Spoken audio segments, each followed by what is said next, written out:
Let's take a moment to put ourselves into God's presence. In the name of the Father, and of the Son, and of the Holy Spirit. Heavenly Father, we thank you for this time period we had to open your word once more. May you bless us as we try once more to reach your plan for us and embed it into our hearts. And be with us as we have a break before we start again in January. We ask this as we ask all things through Christ our Lord. Amen. In the name of the Father, Son, Holy Spirit, amen. Does anyone need a refreshment of what classes we're meeting on in January? Okay, the first class is January 19th. That's a Tuesday at 6:30 here. We skip January 26th. We then go into February 2nd, February 9th. We skip the next one because I have to hear confessions from the little kiddies and hear all about embezzlement and fraud. So then the next time we meet is Tuesday, February 23rd. That's the 4th. And the 5th and 6th meetings will be in March 1st and March 8th. Okay?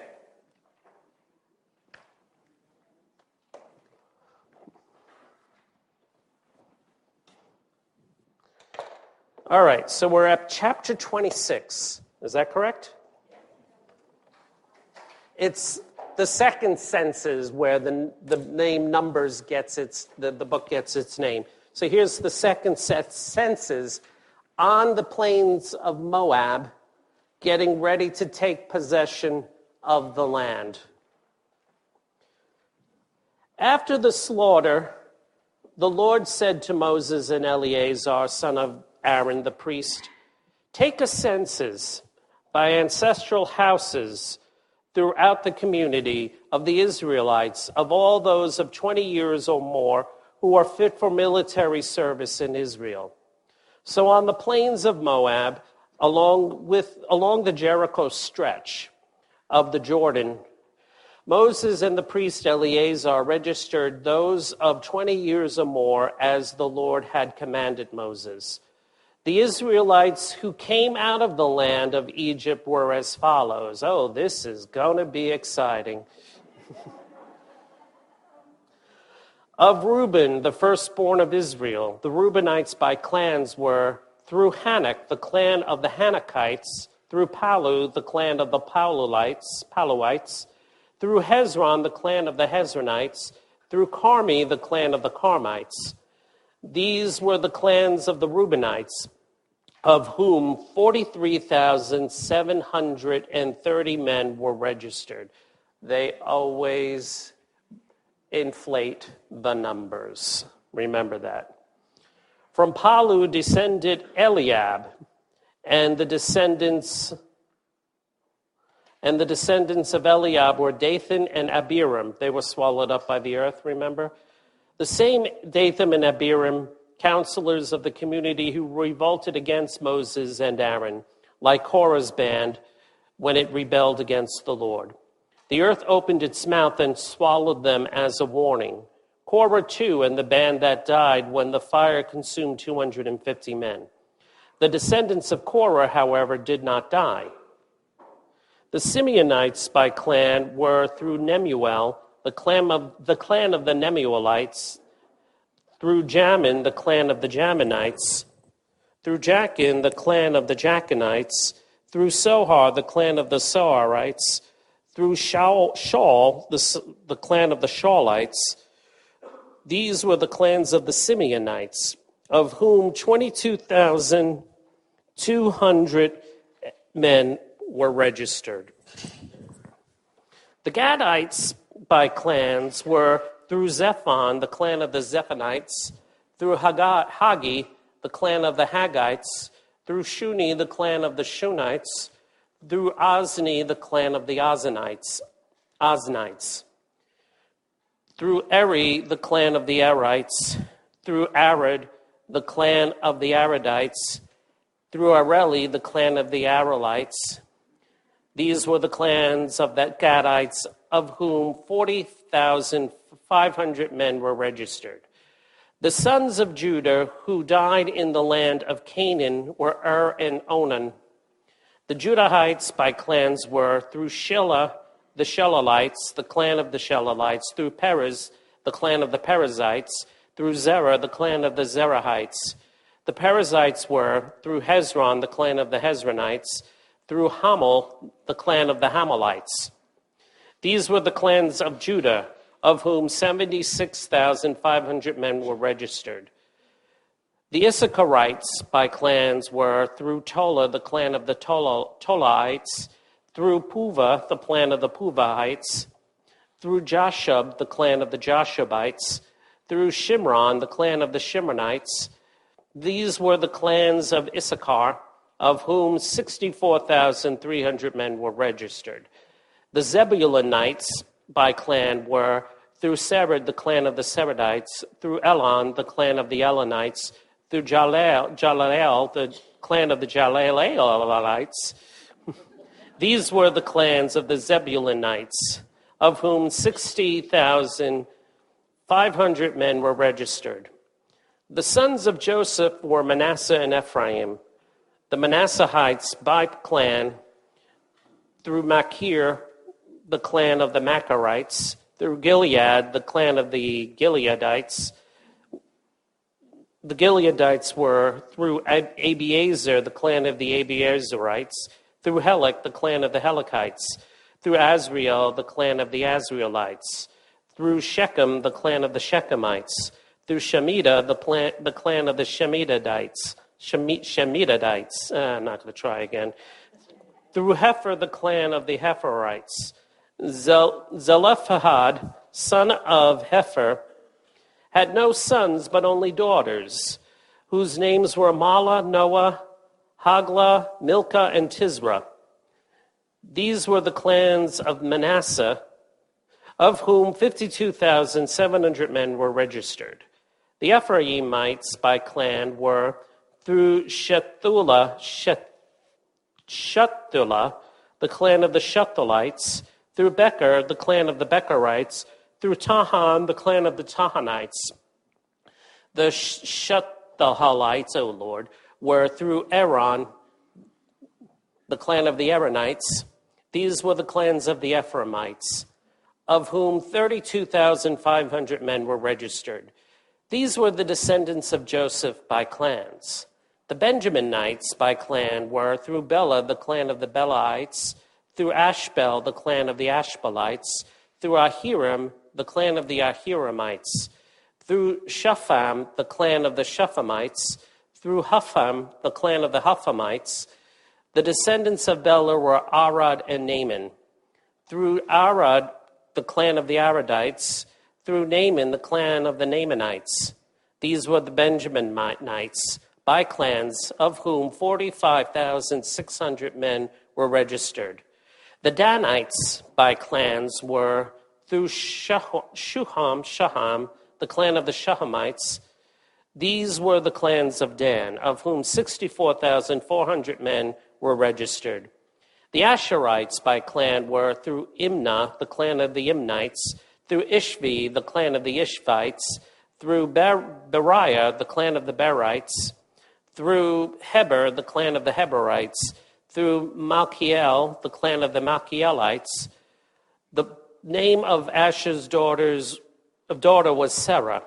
These were the clans of Asher, son of Asher, of whom 53,400 men were registered.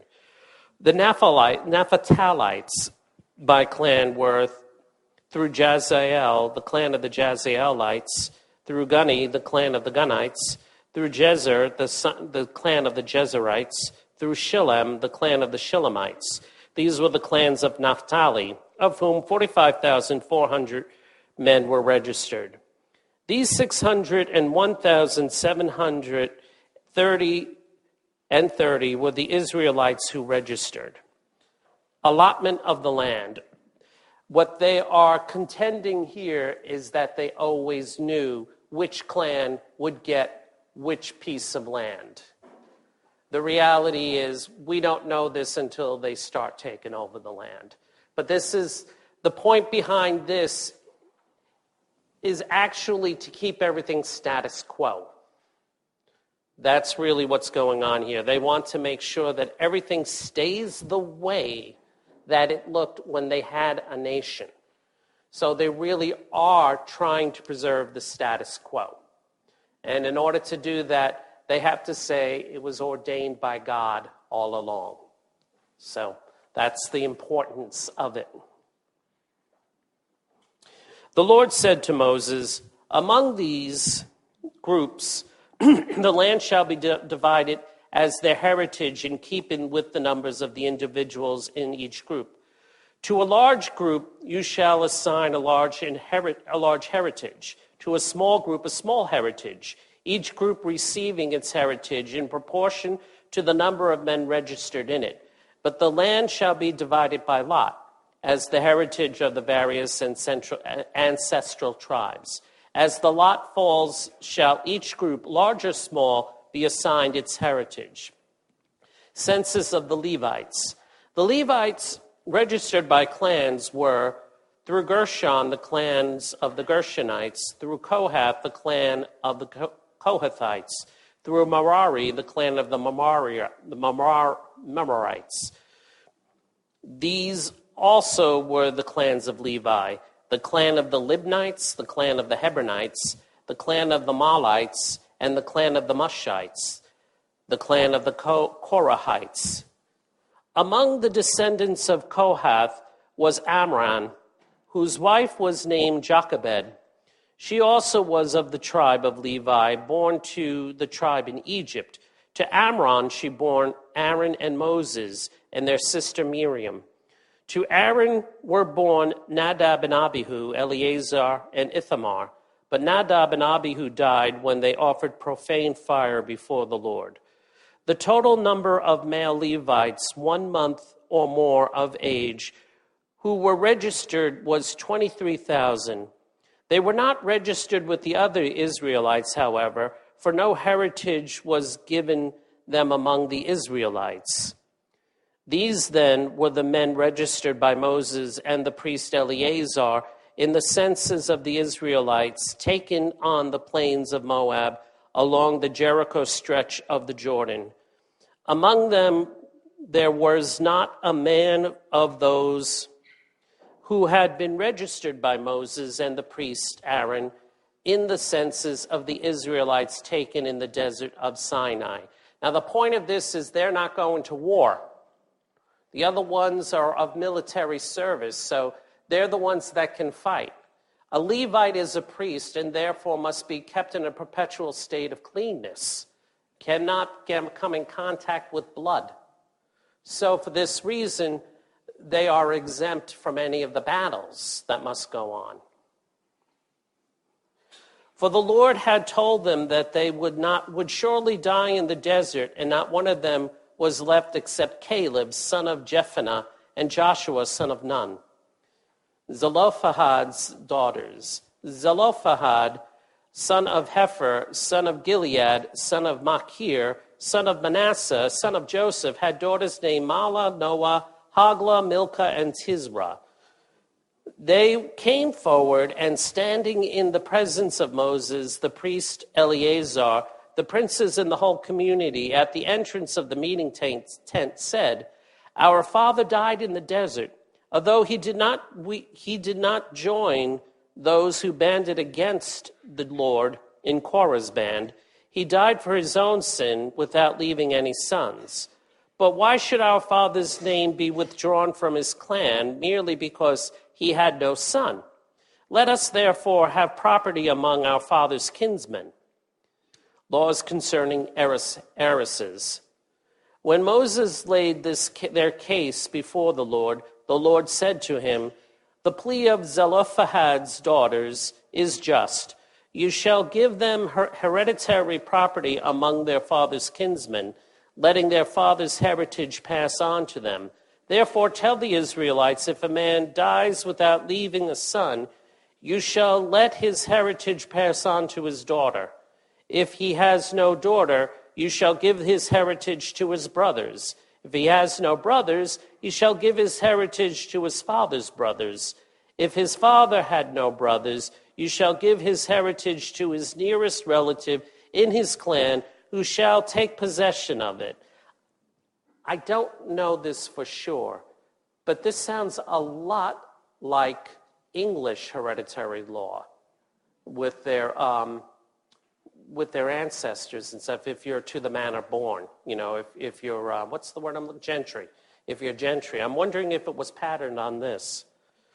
This is the legal norm for the Israelites as the Lord commanded Moses.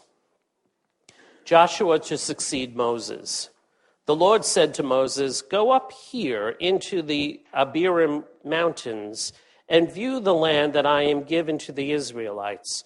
When you have viewed it, you shall be taken to your people, as was your brother Aaron, because in the rebellion of the community in the desert of Zin, you both rebelled against my order to manifest my sanctity to them by means of the water. This is the water of Meribah of Kadesh in the desert of Zin." Then Moses said to the Lord, "May the Lord, the God of the spirits of mankind, set over the community a man who shall act as their leader in all things, to guide them in all their actions, that the Lord's community may not be like sheep without a shepherd." And the Lord replied to Moses, "Take Joshua, son of Nun, a man of spirit, and lay your hand upon him. Have him stand in the presence of the priest Eleazar and of the whole community, and commission him before their eyes. Invest him with some of your own dignity, that the whole Israelite community may obey him. He shall present himself to the priest Eleazar to have him seek out for him the decisions of the Urim in the Lord's presence, and as he directs Joshua, all the Israelites with him, and the community as a whole shall perform all their actions." So, could you get me some water? Thank you. Either way, I don't care. The Urim and the Thummim, do you remember those? Okay. For those who were not around when we were hearing how the high priest will be vested, he has in a pouch, he's wearing this breastplate that has 12 gems, precious stones, and it's a pocket. In the pocket are the Urim and the Thummim. Thank you, Sue. And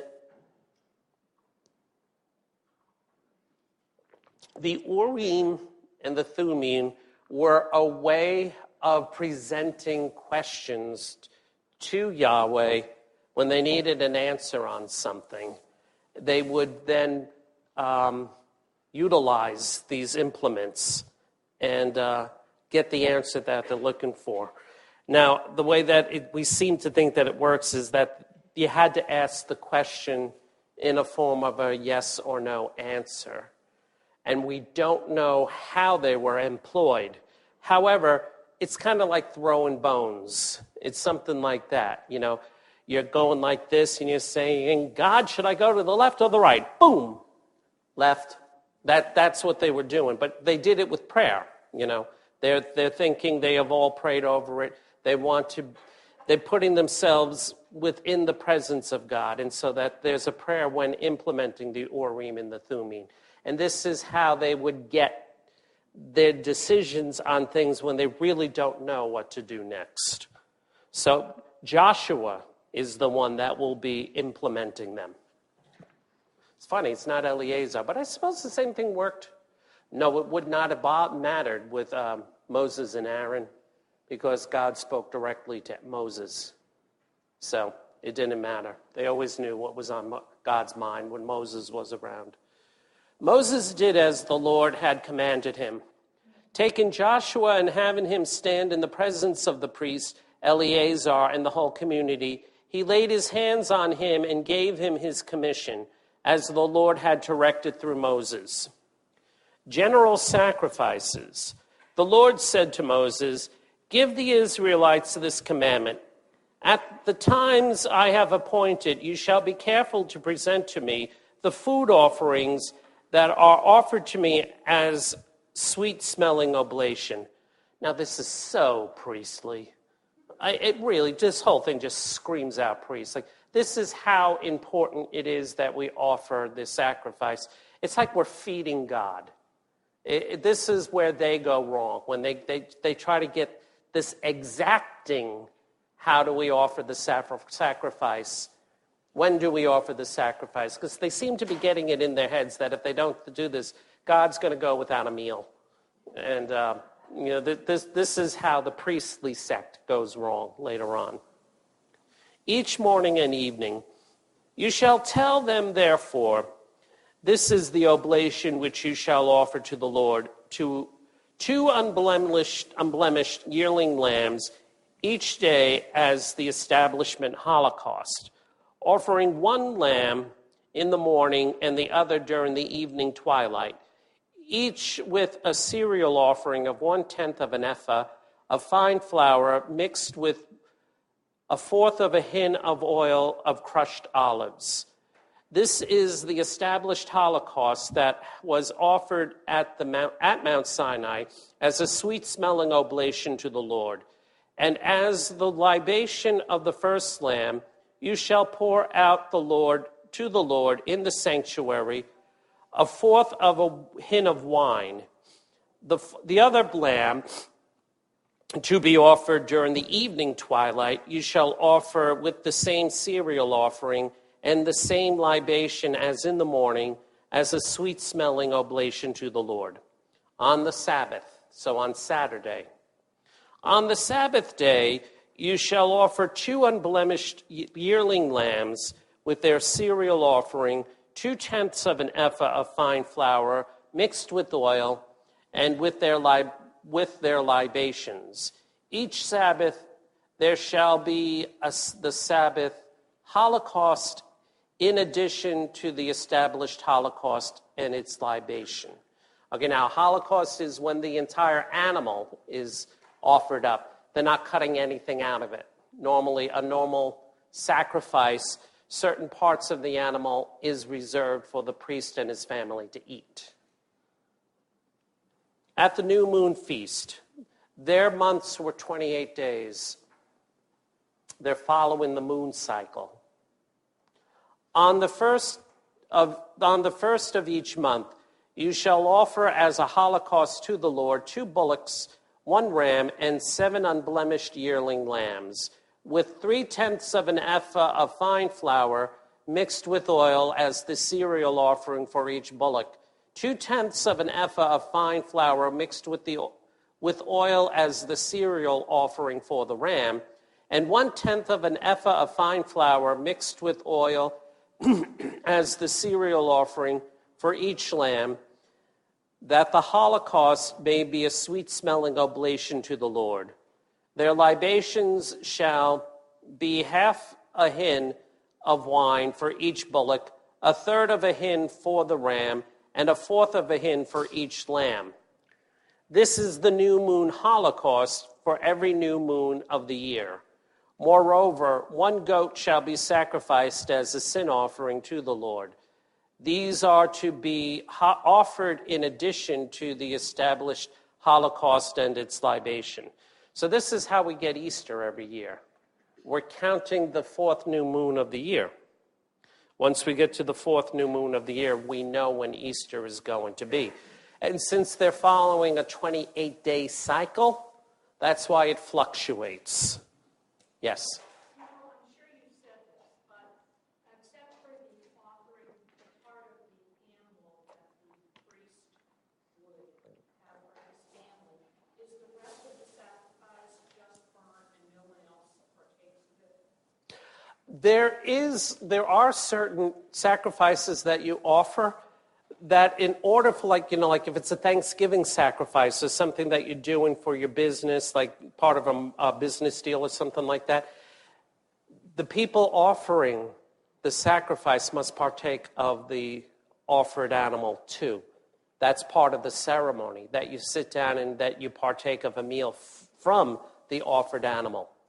So that's what seals the deal. It just seems like such a waste of produce. Yeah. Well, that's how it, for us, that's exactly how it looks like for us, but it's going to God. That's the way they're thinking. And especially in the way that it's written, the sweet-smelling oblation to the Lord, they're not coming right out and saying it, but they're saying we're feeding God, That's just where they went wrong. But the sealing of the deal is also in the partaking of the people who are offering the sacrifice, that they do eat something of the meal. So that, yes, there are certain sacrifices that do look like that. And that's the whole point of our Mass. We're partaking of the sacrifice that's being offered on the cross. The sealing of the deal is that we're part of the meal, of the sacrifice. Now, is it Beatrice or Florentino who had his hand up? Oh, man, you were in good if you had a job like this. If you were a preferred shepherd of the temple, you had it made. These are the people that Jesus are driving out of the temple area. It's because everyone was in there and say, hey, you need a lamb for your sacrifice? It's a great one. It's great, unblemished. And don't pay attention to the bleach behind me. And, they're pointing out to people where they could buy their sacrifices in order to bring them up to the temple. He said, you've made my Father's house a marketplace. What they were marketing were the animals for the sacrifice.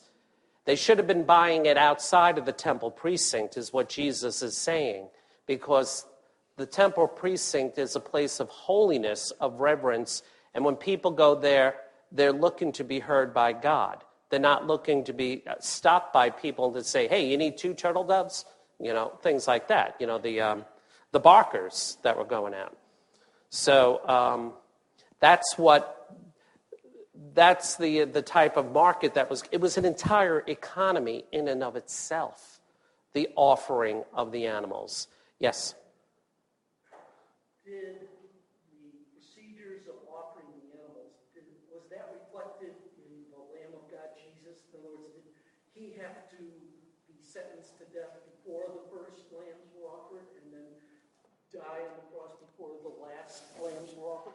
Was there any correlation to that? It depends on which gospel you read.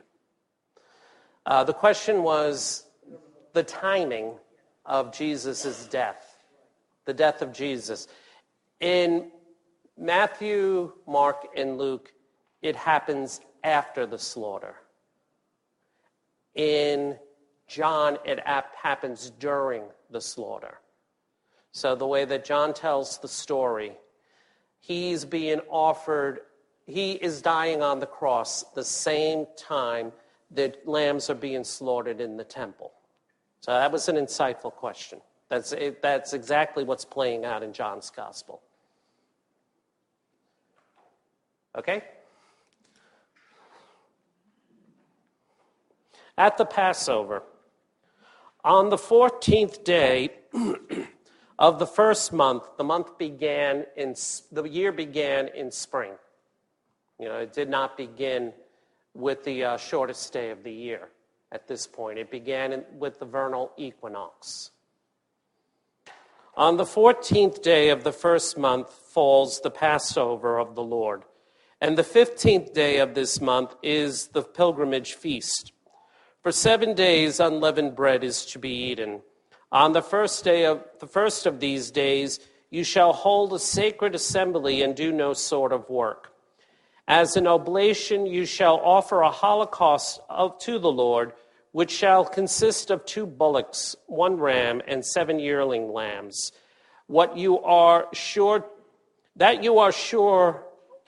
are unblemished, with their cereal offerings of fine flour mixed with oil, offering 3/10 of an ephah for each bullock, 2/10 for the ram, and 1/10 for each of the 7 lambs, and offer 1 goat as a sin offering in atonement for yourselves.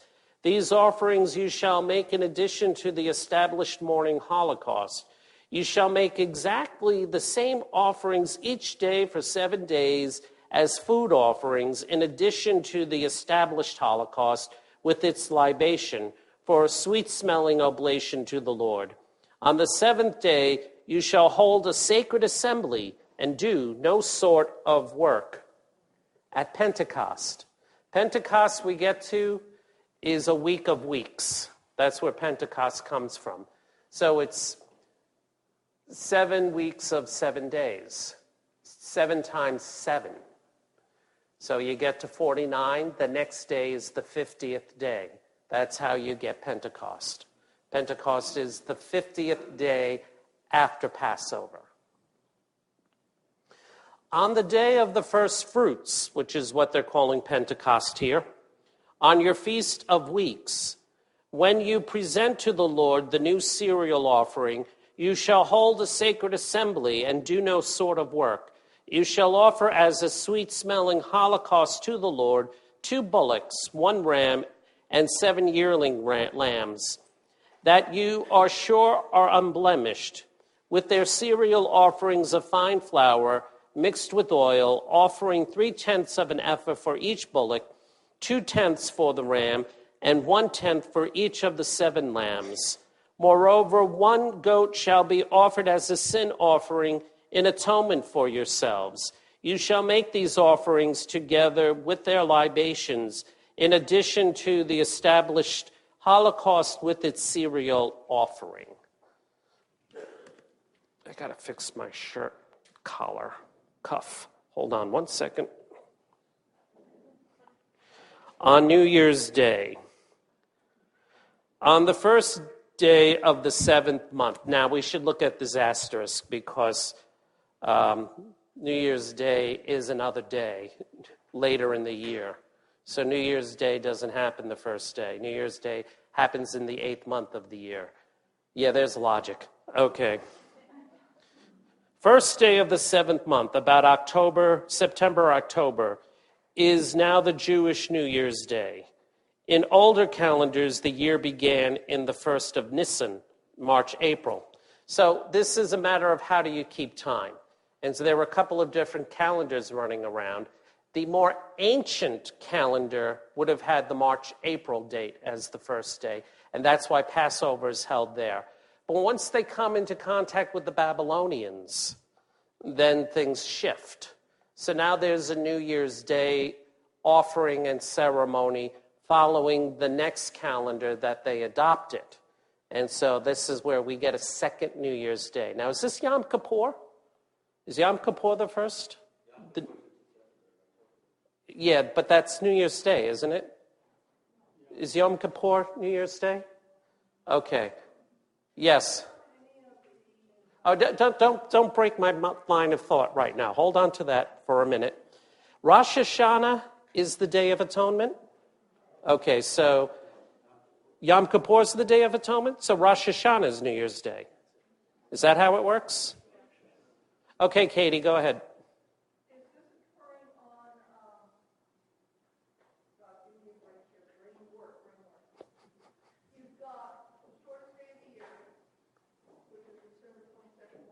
Mm-hmm.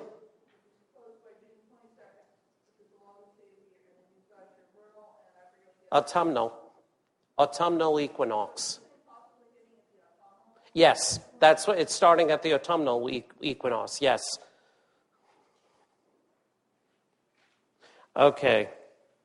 So this second New Year's, they did what I told you at the beginning of this, where we said we religiousized something that didn't start out as religious. You know, it was a secular holiday, and then we threw an idea onto it that wasn't there before. Because we ignore Mary so much, we decided to make another ceremony for her feast day. Okay. You shall hold a sacred assembly and do no sort of work. It shall be a day on which you sound the trumpet. You shall offer a sweet-smelling holocaust to the Lord, 1 bullock, 1 ram, and 7 unblemished yearling lambs, with their sealing offerings of fine flour mixed with oil, offering 3/10 of an ephah for the bullock, 2/10 for the ram, 1/10 for each of the 7 lambs. Moreover, 1 goat shall be offered as a sin offering and atonement for yourselves. These are to be offered in addition to the ordinary new moon holocaust with its cereal offering, and in addition to the established holocaust with its cereal offering, together with the libations prescribed for them as a sweet-smelling oblation to the Lord. Okay, we're going to take a break here, but before I let you go, there were a couple of other things that came up before the class began that I would like to address. First, in January, can we find someone who would be willing to spearhead the hospitality for us? So the putting out of the... I didn't see the article, and I don't know what the Pope said. I just wanted to give everyone a baseline. All right, back to your chairs.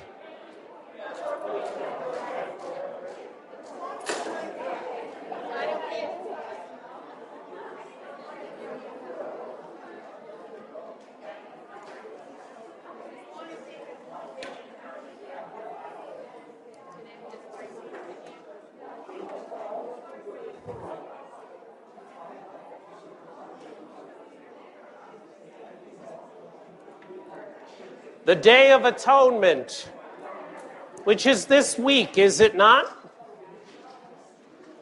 Is this week the Day of Atonement? Yom Kippur happening this week? I don't have it. My calendar is a very Catholic calendar, so it doesn't tell me when Jewish holidays are. So, but it's right about now. We have Yom Kippur and Rosh Hashanah.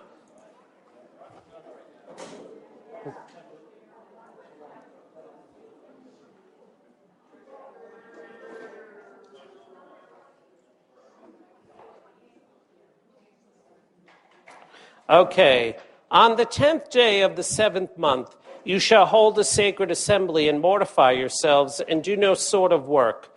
You shall offer as a sweet-smelling holocaust to the Lord 1 bullock, 1 ram, 7 yearling lambs that you are sure are unblemished, with their cereal offerings of fine flour mixed with oil, offering 3/10 of an ephah for the bullocks, 2/10 for the ram, and 1/10 for each of the 7 lambs. Moreover, 1 goat shall be sacrificed as a sin offering. These are to be offered in addition to the atonement sin offering, the established holocaust with its cereal offering and their libations. Okay, the atonement sin offering, the bullock prescribed in Leviticus 16:11. Okay. This Feast of Booths is where we're going now. What they mean is tents. Sometimes you will hear it say the Feast of Tabernacles. And tabernacles would be tent. It's not a permanent dwelling. That's probably the best way. Movable dwelling, so that's why a tent. This Feast of Booths, celebrating the vintage harvest, was the most popular of all and therefore the most elaborate ritual. Now, originally, the feast had a purpose that was just plain good sense if you owned a vineyard.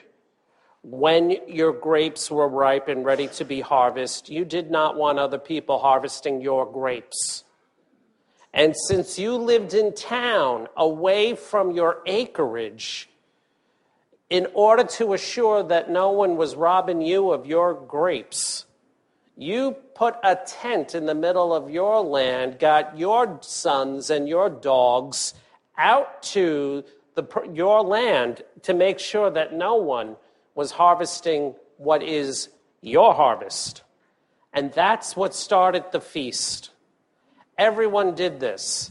So a bit of a party atmosphere started to come about because you would go visit your neighbors and you would bring this, which, your wife is famous for making this type of casserole, but that guy's wife really knew how to make pretzels. So, and so a big party would go along while you were watching to make sure that no one was going to be helping themselves to your harvest. after a while, as you know, when we have situations like this, we religiousize them. We see a spiritual side of everything, because if you don't, then you allow for other religions to creep into their practices, to creep into your religion. So how the Canaanites would take care of a situation like this, all of a sudden there are Canaanite practices going on. By the way, this sort of thing, they never really ever escape. They try their hardest, and they're probably the best at it during the time of the Maccabees right up until the time of Jesus. That's when they're the best at it. But you know, when David has to escape Saul, because Saul's on a murder rage against him, in order to hide, what he does is he takes what they called a household idol and put it into the bed where he should have been sleeping and covered it up with some sort of blanket so that Saul and everyone would think David was sleeping in the bed, but he really crawled out the window and down the wall, and he was gone. Now, this is Saul, the first king of the Hebrews. What were they doing with house idols in their bedroom? They shouldn't have had house idols in their bedroom. And this is David, the future king, who is the favored king. So this they never really get away from. On the 15th day of the 7th month, you shall hold a sacred assembly and do no sort of work. Then for 7 days following, you shall celebrate a pilgrimage feast to the Lord. You shall offer a sweet-smelling holocaust to the Lord, 13 bullocks, 2 rams, and 14 yearling lambs that are unblemished, with their cereal offering of fine flour mixed with oil, offering 3/10 of an ephah for each of the 13 bullocks, 2/10 for each of the 2 rams, and 1/10 for each of the 14 lambs. Moreover, 1 goat shall be sacrificed as a sin offering. These are to be offered in addition to the established holocaust with its cereal offering and libation. On the 2nd day you shall offer 2 bullocks, 2 rams, and 14 unblemished yearling lambs, with their cereal offerings and libations as prescribed, for the bullocks, rams, and lambs in proportion to their number, as well as 1 goat for a sin offering, besides the established holocaust with its cereal offering and libation. On the 3rd day,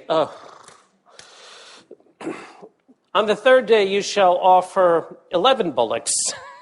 All right, as you can get it, as we're going up in the week, we're going down in the number of what's being offered. Yes?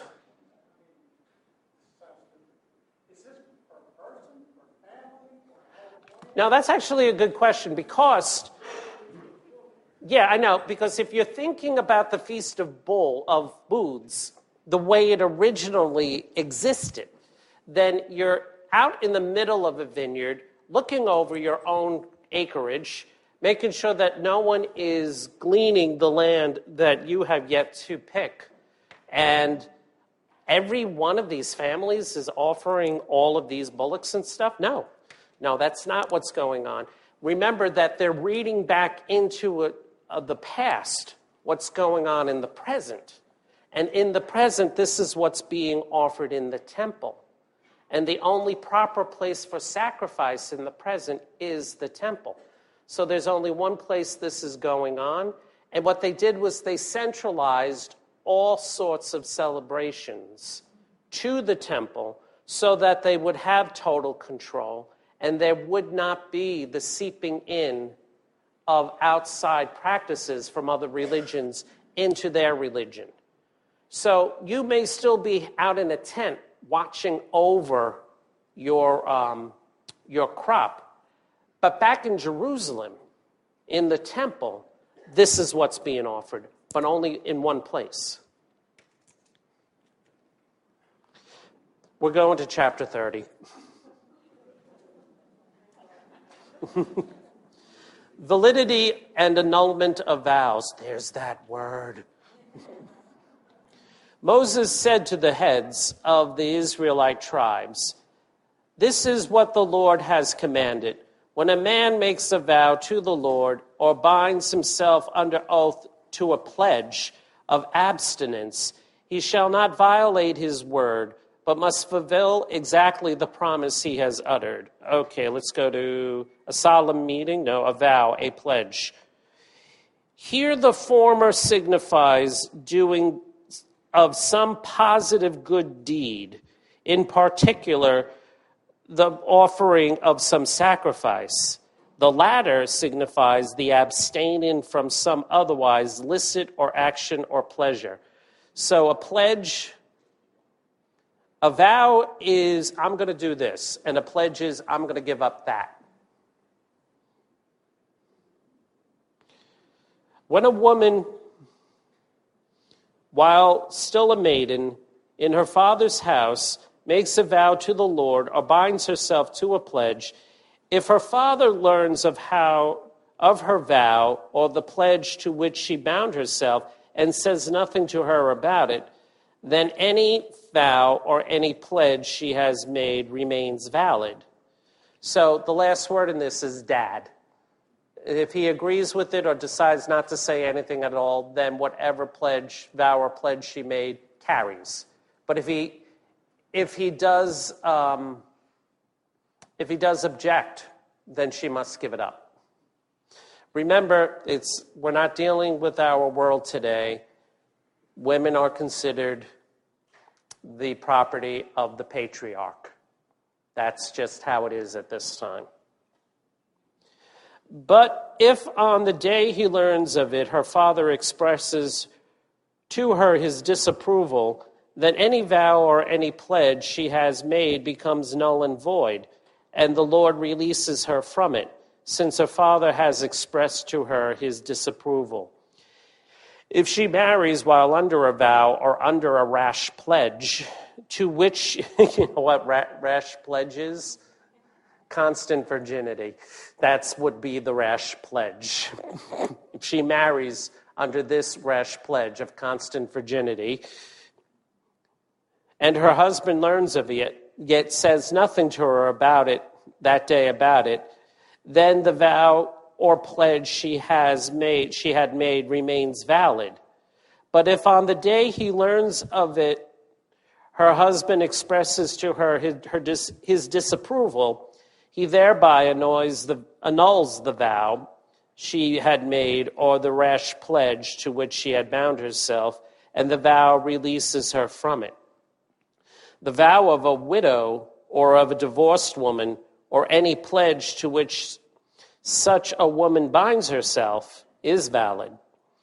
If it is in her husband's house that she makes a vow or binds herself under oath to a pledge, and her husband learns of it, yet says nothing to express to her his disapproval, then any vow or any pledge she has made remains valid. But if on the day she learns of them, her husband annuls them, then whatever she has expressly promised in her vow or in her pledge becomes null and void. Since her husband has annulled them, the Lord releases her from them. Any vow or any pledge that she makes under oath to mortify herself, her husband can either allow to remain valid or render null and void. But if her husband day after day says nothing at all to her about them, he thereby allows as valid any vow or any pledge she has made. He has allowed them to remain valid because on the day he learned of them, he said nothing about them. This most definitely is a law book. If, however, he countermands them sometime after he first learned of them, he is responsible for her guilt. He countermands them. He prevents their fulfillment. See, since he has first allowed the vows to remain valid, he can no longer annul them. These are the statutes which the Lord prescribed through Moses concerning the relationship between a husband and his wife, as well as between a father and his daughter, while she is still a maiden in her father's house. Extermination of the Midianites. Now, once again, what they're talking about here is what should have been, not what really took place. The Lord said to Moses, "Avenge the Israelites on the Midianites, and then you shall be taken to your people." So Moses told the people, "Select men from your midst and arm them for war to attack the Midianites and execute the Lord's vengeance on them. From each of the tribes of Israel you shall send a band of 1,000 men to war." From the clans of Israel, therefore, 1,000 men of each tribe were levied, so that there were 12,000 men armed for war. Moses sent them out on the campaign, 1,000 from each tribe, with Phinehas, son of Eleazar, the priest for the campaign, who had with him the sacred vessels and the trumpets for sounding the alarm. They waged war against the Midianites, as the Lord had commanded them, and killed every male among them. Besides those slain in battle, they killed 5 Midianite kings, Evi, Rechem, Zur, Hur, and Reba. And they also executed Balaam, son of Beor, with the sword. Yep, that's the same Balaam that we met with the talking ass. So Balaam didn't get away with anything. But the Israelites kept the women and the Midianites with their little ones as captives, and all their herds and flocks and wealth as spoil, while they set fire on all the towns where they had settled and all the encampments. Then they took all the booty with the people and beasts they had captured and brought the captives together with the spoils and booty to Moses and the priest Eleazar and to the Israelite community at their camp on the plains of Moab along the Jericho stretch of the Jordan. Treatment of the captives. No, he's not allowed to die until after this happens. After chapter 31, God says, "Okay, you can die." And he says, "Thanks." Ugh. Treatment of the captives. When Moses and the priest Eleazar, with all the princes of the community, went outside the camp to meet them, Moses became angry with the officers of the army, the clan and company commanders who were returning from combat. "So you have spared all the women," he exclaimed. "Why, they are the very ones who, on Balaam's advice, prompted the unfaithfulness of the Israelites toward the Lord in the Peor affair, which began the slaughter of the Lord's community." Now, remember when they started fooling around with the Midianite women? Apparently, this is the way that Balaam was going to get at them. He may have been forced to bless them when he was speaking oracles, but he said something to them, "Don't worry, we can go about this another way." And he sent those seductresses in to undermine our good, upright Hebrew men. "Slay therefore every male child and every woman who has had intercourse with a man, but you may spare and keep for yourselves all girls who had no intercourse with a man." Purification after combat. "Moreover, you shall stay outside the camp for 7 days, and those of you who have slain anyone or touched anyone slain in battle shall purify yourselves on the 3rd day and on the 7th day. This applies both to you and to your captives. You shall also purify every article of cloth, leather, goat's hair, or wood." Eleazar the priest told the soldiers who had returned from combat, "This is what the law has prescribed by the Lord to Moses ordains. Whatever can stand fire, such as gold, silver, bronze, iron, tin, and lead, you shall put in the fire, that it may become clean. However, it must also be purified by lustral water. But whatever cannot stand fire, you shall put into the water. On the seventh day you shall wash your clothes, and then you will again be clean. After that you may enter the camp. Division of the booty. The Lord said to Moses, with the help of the priest Eleazar and of the heads of the ancestral houses, count up all the human captives and the beasts that have been taken. Then divide them evenly, giving half to those who took active part in the war by going out to combat, and half to the rest of the community.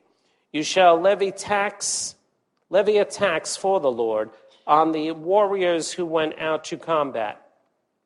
1 out of every 500 persons, oxen, asses, and sheep, in their half of the spoil, you shall turn over to the priest Eleazar as a contribution to the Lord. From the Israelites' half, you shall take 1 out of every 50 persons, and the same from the different beasts, oxen, asses, and sheep, and give them to the Levites, who have charge of the Lord's dwelling. So Moses and the priest Eleazar did this, as the Lord had commanded Moses. Amount of booty. This booty, what was left of the loot, which the soldiers had taken, amounted to 675,000 sheep, 72,000 oxen, 61,000 asses, and 32,000 girls who were still virgins. The half that fell to those who had gone out to combat was 337,500 sheep, of which 675 fell as tax to the Lord. 36,000 oxen, of which 72 fell as tax to the Lord. 30,500 asses, of which 61 fell as tax to the Lord, and 16,000 persons, of whom 32 fell as tax to the Lord. The taxes contributed to the Lord, Moses gave to the priest Eleazar, as the Lord had commanded him. The half of the other Israelites, which fell to the community when Moses had taken it from the soldiers, was 337,500 sheep, 36,000 oxen, 30,500 asses, and 16,000 persons.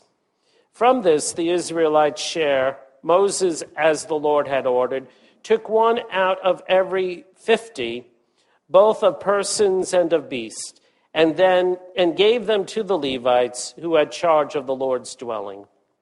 Gifts to the officers. When the officers who had been clan and company commanders of the army came to Moses and said to him, "Your servants have counted up the soldiers under our command, and not one is missing. So to make atonement for ourselves before the Lord, each of us will bring as an offering to the Lord some gold article he has picked up, such as an anklet or a bracelet, a ring, an earring, or a necklace." Moses and the priest Eleazar accepted this gold from them, all of it in well-wrought articles. The gold that they gave as a contribution to the Lord amounted to 16,750 shekels. This was from the clan and company of commanders. What the common soldiers had looted, each one kept for himself. Moses then and the priest Eleazar accepted the gold from the clan and company commanders and put them in the meeting tent as a memorial for the Israelites before the Lord. Okay, so that leaves us with 6 chapters to contend with in Numbers when we resume in January, and then we can move on to Deuteronomy. Before we go, yes, Katie? Verse 48 of 31.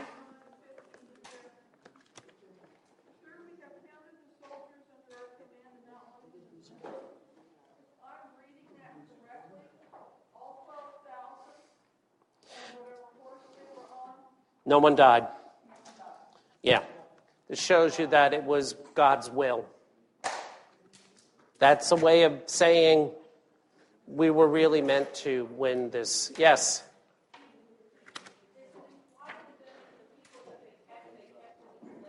They would have kept them as slaves, yes.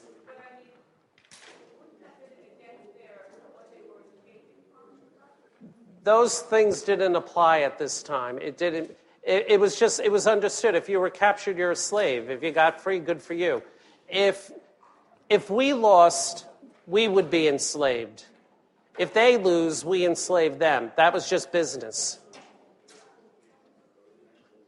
Anything else? Yes. All right, I'm having trouble hearing.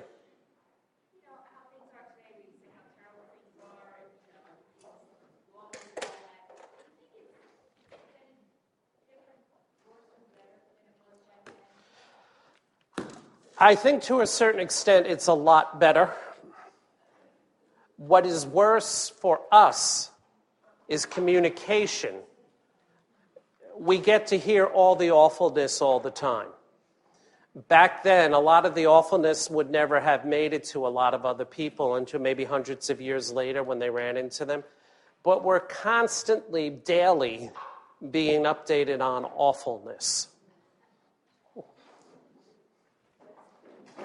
Okay, thank you very much. I enjoyed this.